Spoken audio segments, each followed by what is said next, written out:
ಗುರುಭ್ಯೋ ನಮಃ. ಶ್ರೀ ಗಣೇಶಾಯ ನಮಃ. ಹಿಂದಿನ ಅಧ್ಯಾಯದಲ್ಲಿ ನಾಮಧಾರಕನು ಸಿದ್ಧಮುನಿಗಳ ಹತ್ತಿರ ತನಗೆ ದತ್ತಾತ್ರೇಯನು ಹೇಗೆ ಅವತಾರ ತಾಳಿದನು ಎಂಬತಕ್ಕಂಥ ಕಥೆಯನ್ನ ವಿಸ್ತಾರವಾಗಿ ಹೇಳಲು ಪ್ರಾರ್ಥನೆಯನ್ನು ಮಾಡುತ್ತಾರೆ. ಅದಕ್ಕೋಸ್ಕರವಾಗಿ ಸಿದ್ಧಮುನಿಗಳು ದತ್ತಾತ್ರೇಯ ಮಹಾರಾಜರ ಅವತಾರದ ಕಥೆಯನ್ನ ವರ್ಣಿಸಲು ಪ್ರಾರಂಭ ಮಾಡುತ್ತಾರೆ.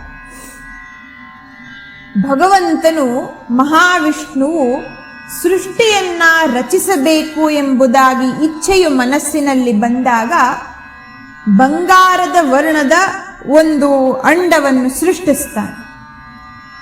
ಸ್ವಲ್ಪ ಸಮಯದ ನಂತರ ಅದು ಎರಡು ಭಾಗವಾಗಿ ಭೂಮಿ ಮತ್ತು ಆಕಾಶವಾಗಿ ಭೂಮಂಡಲದ ಸೃಷ್ಟಿಯಾಗ್ತದೆ.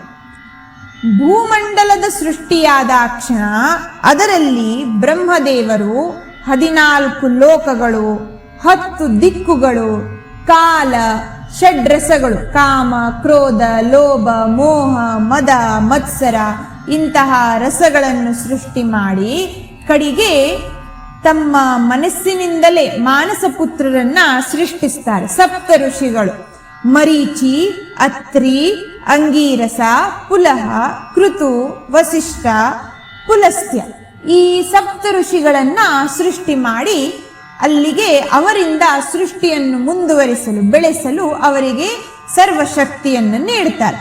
ಅವರನ್ನ ಮಾನಸ ಪುತ್ರರು ಎಂಬುದಾಗಿಯೂ ಕರೀತಾರೆ.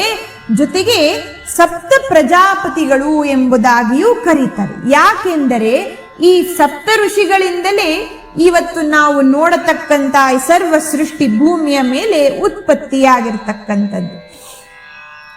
ಈ ಸಪ್ತ ಋಷಿಗಳಲ್ಲಿ ಅತ್ರಿ ಮುನಿಗಳು ಗುರು ಪರಂಪರೆಯನ್ನ ಸೃಷ್ಟಿ ಮಾಡತಕ್ಕಂಥವರು. ಆ ಸಪ್ತ ಪ್ರಜಾಪತಿಗಳಲ್ಲಿ ಅತ್ರಿ ಮುನಿಗಳಿಂದಲೇ ಗುರು ಪರಂಪರೆಯ ಪ್ರಾರಂಭವಾಗಿರ್ತಕ್ಕಂಥದ್ದು.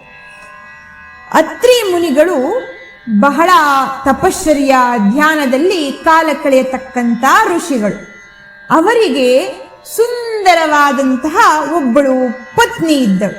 ಅವಳೇ ಅನಸೂಯ ಮಾತ. ಜಗದಂಬೆ ಎಂಬುದಾಗಿ ಹೇಳಲು ಸಾಧ್ಯ. ಯಾಕೆಂದರೆ ಅವಳಿಂದಲೇ ಭಗವಂತನು ಭೂಮಿಯ ಮೇಲೆ ಗುರುರೂಪದಲ್ಲಿ ಹುಟ್ಟಿ ನಮಗೆಲ್ಲರಿಗೂ ಅನುಗ್ರಹ ಮಾಡಿಕೊಡಲು ಅನುಕೂಲತೆಗಳು ಮಾಡಿಕೊಟ್ಟಿರ್ತಕ್ಕಂಥ ತಾಯೇ ಅವಳು ಜಗದಂಬಿಕೆಯೇ ಸರಿ. ಅವಳು ಪ್ರತಿನಿತ್ಯ ಜಪ, ತಪ, ಹೋಮ, ಯಾಗ, ಯಜ್ಞಾದಿಗಳಲ್ಲಿ ತನ್ನ ಸಮಯವನ್ನು ಕಳೀತಾ ಈ ಪತಿವ್ರತ ಧರ್ಮವನ್ನ ನಿಷ್ಠೆಯಿಂದ ಆಚರಿಸ್ತಕ್ಕಂಥವಳು. ಅವಳ ಪತಿವ್ರತ ಧರ್ಮಕ್ಕೆ ಎಲ್ಲರೂ ಹೆದರಿ ಚಲಿಸ್ತಾ ಇದ್ದರು. ಈ ದೇವತೆಗಳಿಗೂ ಈ ಪತಿವ್ರತ ತಾಯಿಯನ್ನು ನೋಡಿ ಕೊಂಚ ಭಯವಾಯಿತು.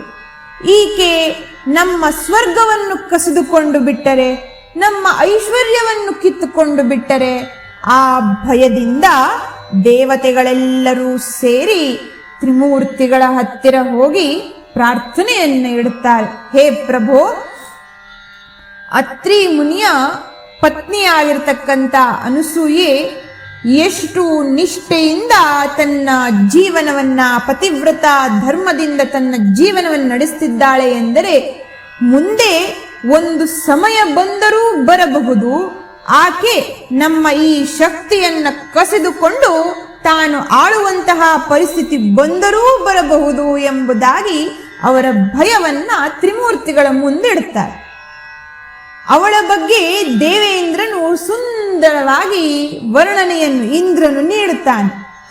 ಆಕೆಯು ಬಹಳ ಸುಂದರಿ, ಮಾತೆ ಸುಂದರಿ ಹೌದು. ಯಾಕೆಂದರೆ ಪೂರ್ಣಚಂದ್ರನನ್ನ ಸೃಷ್ಟಿ ಮಾಡಿರತಕ್ಕಂತ ತಾಯಿ ಅವಳು ಸುಂದರಿಯಾಗೇ ಇರಬೇಕು. ಇಲ್ಲದೇ ಇದ್ದರೆ ಅಷ್ಟು ಸುಂದರ ಚಂದ್ರ ಹುಟ್ಲಿಕ್ಕೆ ಹೇಗೆ ಸಾಧ್ಯ? ಆ ಸೌಂದರ್ಯವನ್ನು ವರ್ಣನೆಯನ್ನು ಮಾಡ್ತಾ ಜೊತೆಗೆ ಈ ದೇವೇಂದ್ರನು ಇಂದ್ರನು ಹೇಳ್ತಾನೆ, ಸೂರ್ಯನು ಆ ಮಾತೆಯ ಅನಸೂಯ ಮಾತೆಯ ಆಶ್ರಮದ ಬಳಿ ತನ್ನ ಶಾಖವನ್ನ ಕಡಿಮೆ ಮಾಡಿ ನಡೆಯತಕ್ಕಂಥವನು. ಅಗ್ನಿಯು ತಂಪಾಗಿ ಜ್ವಲಿಸುತ್ತಾನೆ ಅವಳ ಆಶ್ರಮದಲ್ಲಿ. ವಾಯುವು ಮಂದವಾಗಿ ಹರಿಸ್ತಾನೆ. ಭೂಮಿಯು ಎಲ್ಲಿ ಮಾತೆಗೆ ನೋವಾಗುವುದೋ ಎಂಬುದಾಗಿ ನಿಧಾನವಾಗಿ ಚಲಿಸ್ತಾಳೆ. ಅಷ್ಟು ಮಟ್ಟಕ್ಕೆ ಅವಳ ಶಕ್ತಿ ಉಂಟು. ಅವಳನ್ನ ನಾವು ಏನಾದರೂ ಮಟ್ಟ ಹಾಕಲು ಪ್ರಯತ್ನ ಪಡದೇ ಇದ್ದರೆ ಮುಂದೆ ಸಾಧ್ಯತೆಗಳು ಉಂಟು. ಅವಳು ನಮ್ಮ ಎಲ್ಲ ಈ ಶಕ್ತಿಗಳನ್ನ ಅಥವಾ ನಮ್ಮ ಸ್ಥಳವನ್ನ ಕಸಿದುಕೊಳ್ಳುವ ಸಾಧ್ಯತೆ ಉಂಟು ಎಂದಾಗ ತ್ರಿಮೂರ್ತಿಗಳು ಮಾತೆಯ ಮಹಿಮೆಯನ್ನು ಎಲ್ಲರಿಗೂ ತೋರಿಸುವ ಸಲುವಾಗಿ ಮತ್ತು ಮುಂದೊಂದು ಕಾರ್ಯ ಸಿದ್ಧಿ ಮಾಡೋಗೋಸ್ಕರವಾಗಿ ಅವಳನ್ನ ಪರೀಕ್ಷೆ ಮಾಡುವ ರೂಪದಲ್ಲಿ ಮಾತೆಯ ಆಶ್ರಮಕ್ಕೆ, ಅತ್ರಿ ಮುನಿಗಳ ಆಶ್ರಮಕ್ಕೆ ಬಂದು ತಲುಪ್ತಾರೆ. ಅಲ್ಲಿ ಮಾತೆಯ ಎದುರುಗಡೆ ಬಂದು ದೇವತೆಗಳೆಲ್ಲ ಒಂದು ಹೇಳಿದ್ದರು, ಅಲ್ಲ ಅತಿಥಿಗಳು ಬಂದಾಗ ಇವತ್ತಿನ ಕ್ಷಣದವರೆಗೂ ಯಾರೂ ವಿಮುಖವಾಗಿ ಹೋಗಿರತಕ್ಕಂಥವರು ಇಲ್ಲವೇ ಇಲ್ಲ. ಅಷ್ಟು ಉತ್ತಮವಾದಂತಹ ಆತಿಥ್ಯವನ್ನ ಆಕೆ ನೀಡುತ್ತಾಳೆ ಎಂಬುದಾಗಿ. ಅದಕ್ಕೋಸ್ಕರ ತ್ರಿಮೂರ್ತಿಗಳು ಸಾಧುಗಳ ರೂಪದಲ್ಲಿ ಮಾತೆಯ ಎದುರಿನಲ್ಲಿ ಹೋಗಿ ಭಿಕ್ಷೆಗಾಗಿ ನಿಂತ್ಕೋತಾರೆ. ಮತ್ತು ಅನಸೂಯ ಮಾತೆ ಎದುರಿನಲ್ಲಿ ತಮಗೆ ಇಚ್ಛಾ ಭೋಜನವನ್ನ, ಇಚ್ಛಿತವಾದಂತಹ ನಮಗೇನಿಷ್ಟವಿದೆಯೋ ಅಂತಹ ಆ ಭೋಜನವನ್ನು ನೀಡಬೇಕೆಂಬುದಾಗಿ ಪ್ರಾರ್ಥನೆಯನ್ನಿಟ್ಟಾಗ ಮಾತೆಯು ಸಂತೋಷ ಪಡುತ್ತಾಳೆ. ಇವತ್ತಿನ ಅತಿಥಿಗಳಿಗೆ ಅವರಿಗಿಷ್ಟಕರವಾದಂತಹ ಅಡುಗೆಯನ್ನೆಲ್ಲವನ್ನು ಮಾಡಿ ಅವರು ಇಷ್ಟಪಡುವ ರೀತಿಯಲ್ಲಿ ಅವರಿಗೆ ಭೋಜನವನ್ನು ಮಾಡಿಸಬೇಕೆಂಬುದಾಗಿ ಮನೆಯೊಳಗೆ ಕರೆಸಿಕೊಂಡು ಬಂದು ಕೂರಿಸ್ತಾಳೆ. ಅಲ್ಲಿ ಒಂದು ವಿಷಯವನ್ನ ತ್ರಿಮೂರ್ತಿಗಳು, ಸಾಧು ರೂಪದಲ್ಲಿ ಬಂದಂತಹ ತ್ರಿಮೂರ್ತಿಗಳು, ತ್ರಿದೇವಗಳು, ಬ್ರಹ್ಮ ವಿಷ್ಣು ಮಹೇಶ್ವರರು ಒಂದು ವಿಷಯವನ್ನಿಡ್ತಾರೆ. ಮಾತೆ, ನಮಗೆ ನೀನು ಬಂದು ಊಟವನ್ನು ಬಡಿಸುವಾಗ ಬಟ್ಟೆ ಇಲ್ಲದೆ ನಗ್ನ ರೂಪದಲ್ಲಿ ಬಂದು ನಮಗೆ ಅಡಿಗೆಯನ್ನು ಬಡಿಸಬೇಕು, ಅಂದರೆ ಮಾತ್ರ ಈ ಭೋಜನವನ್ನು ನಾವು ಸ್ವೀಕರಿಸ್ತೇವೆ. ಮಾತೆಗೆ ಮನಸ್ಸಿನಲ್ಲಿ ಸ್ವಲ್ಪ ಭಯವಾಯಿತು. ಇಲ್ಲ ಎಂದರೆ ಅತಿಥಿಗಳಿಗೆ ತಿರಸ್ಕಾರ ಮಾಡಿದ ದುಷ್ಫಲಗಳು ಬರುತ್ತವೆ. ಹೂ ಎಂದರೆ ಗೊತ್ತಿಲ್ಲದೆ ಇರತಕ್ಕಂಥ ಪರಪುರುಷರ ಮುಂದೆ ಈ ವಸ್ತ್ರಗಳಿಲ್ಲದೆ ಹೋಗೋದು ಹೇಗೆ ಎಂಬುದಾಗಿ ಯೋಚನೆಯನ್ನು ಮಾಡ್ತಾ, ಹೇಗಿದ್ದರೂ ನನ್ನ ಪತಿಯಾಗಿರ್ತಕ್ಕಂಥ ಅತ್ರಿ ಮುನಿಯ ತಪೋಬಲ ನನ್ನ ಸಂಘದಲ್ಲುಂಟು, ಏನು ಅಡ್ಡಿ ಇಲ್ಲ. ಮಕ್ಕಳಿದ್ದರೆ ಅವರಿಗೆ ನಾವು ವಸ್ತ್ರವಿಲ್ಲದೆ ಇದ್ದರೂ ಹೋಗಿ ಉಣಿಸೋದಿಲ್ಲವೇ, ಸರಿ ಎಂಬುದಾಗಿ ಭಗವಂತನನ್ನ ಮನಸ್ಸಿನಲ್ಲಿ ಸುದೃಢತೆಯಿಂದ ಧ್ಯಾನ ಮಾಡಿ ತನ್ನ ಪತಿಯನ್ನ, ಅತ್ರಿ ಮುನಿಗಳನ್ನ ಮನಸ್ಸಿನಲ್ಲಿ ಧ್ಯಾನವನ್ನು ಮಾಡಿ ಅವರ ಪಾದಗಳಿಗೆ ನಮಸ್ಕರಿಸಿ ವಸ್ತ್ರವಿಲ್ಲದೆ ಆ ಎಲೆಗಳನ್ನೆಲ್ಲ ಹಾಕಿ ಬಂದು ಭೋಜನ ಬಡಿಸುವಾಗ ವಸ್ತ್ರವಿಲ್ಲದೆ ತೀರ್ಥಗಳನ್ನೆತ್ತುಕೊಂಡು ಆಚೆ ಬರುವಷ್ಟರಲ್ಲಿ ಆ ಎಲೆಯ ಮುಂದೆ ಆ ಸಾಧುಗಳು ಚಿಕ್ಕ ಮಕ್ಕಳಾಗಿ ಹುಟ್ಟಿರತಕ್ಕಂಥ ತೊಟ್ಟಿಲಲ್ಲಿರುವಂತಹ ಕಂದಮ್ಮಗಳ ರೂಪದಲ್ಲಿ ಆ ಎಲೆಯ ಮುಂದೆ ಹೊರಳಾಡುತ್ತಿದ್ದ. ಬಹಳ ಸಂತೋಷವಾಯಿತು ಮಾತೆಗೆ. ಮಕ್ಕಳಿರಲಿಲ್ಲ ಆ ತಾಯಿಗೆ, ಬಹಳಷ್ಟು ಆನಂದವಾಯಿತು. ಕೂಡಲೇ ಹೋಗಿ ತನ್ನ ವಸ್ತ್ರವನ್ನು ಧರಿಸಿ ಬಂದು ಆ ಮಕ್ಕಳನ್ನ ತನ್ನ ಮೊಲೆಯನ್ನುಣಿಸಿದರು. ಅತ್ರಿ ಮುನಿಗಳು ಆ ಸಮಯದಲ್ಲಿ ಆನ್ಹೀಕಕ್ಕಾಗಿ ನದಿಯ ದಡಕ್ಕೆ ಹೋಗಿರ್ತಕ್ಕಂಥವರು ವಾಪಸ್ಸಾಗಿ ಬಂದು ನೋಡ್ತಾರೆ, ಮನೆಯಲ್ಲಿ ಚಿಕ್ಕ ಮಕ್ಕಳು, ಈಗಷ್ಟೇ ಹುಟ್ಟಿರ್ತಕ್ಕಂಥ ಹಸುಗೂಸುಗಳು ತಮ್ಮ ಧ್ಯಾನದಿಂದ ನೋಡ್ತಾರೆ ತ್ರಿಮೂರ್ತಿಗಳು.